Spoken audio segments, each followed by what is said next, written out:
Kenya National Theatre, this group of people is gathered here for a noble cause. Through a variety of activities to celebrate Somali Heritage Week, they are here to build positive connections among communities through their art in an initiative dubbed Connectivity. The project, funded by Ujama Omar Cultural Research and Reading Center in partnership with Heinrich Böll Stiftung East and Horn of Africa Foundation, among other non-governmental organizations, aims at celebrating the rich and diverse culture of the Somali people. We showcase our culture to interact with other communities, other Kenyans, also to teach the young generation, the young Somali generation, to show their culture, their backbone culture. We have the artifacts, we have the Somali traditional house, we have plays, we have poems, we have books to read, some food, even Somali food. So I think it's a big day. It's a big day for Somalis. It's a big day for anybody who like culture. Ujama Omar Cultural Research and Reading Center Chief Executive Officer for Udasa Jama, taking the chance to challenge Kenyans to embrace cultural diversity. Our Somali culture is really eroding. It's like it needs a lot of revival. Only our older people, 8 years old, they know how to do the basket waving, how to do the beads. So that old people are dying now.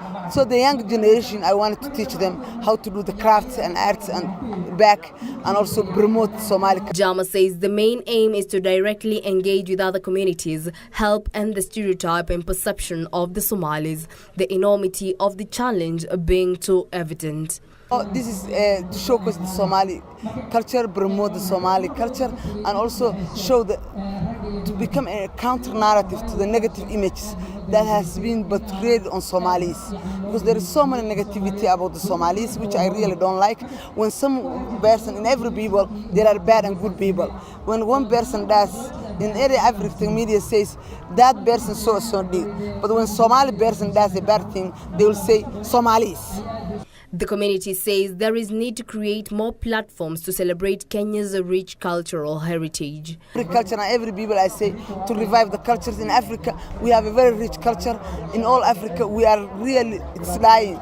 We only say made in China. Everyone wanted to buy things fast. They don't want to make anything in their own hands. So I'm really, encouraging every people to revive their own culture. It's rich. Culture is very essential. It's very important. I remember I have conducted the same culture when I was in Saudi Arabia studying. We conducted the Kenyan culture there in Saudi Arabia, and the few Kenyans in Saudi Arabia, the Kenyan diaspora, they were so happy. They got the chance to drink Kenyan tea, they got the chance to see our ugali, and it was a very nice moment for them. So the same way they were feeling at that time is what I'm feeling now. And I will encourage everyone to go back to their roots and try to see what their culture taught, because most of the times our cultures have so much hidden, so many things that we kind of think like that we take them for granted. But in this sense, they hold so much wisdom and so much beauty. And reporting for Channel 1 News, I'm Jackie Wambiru.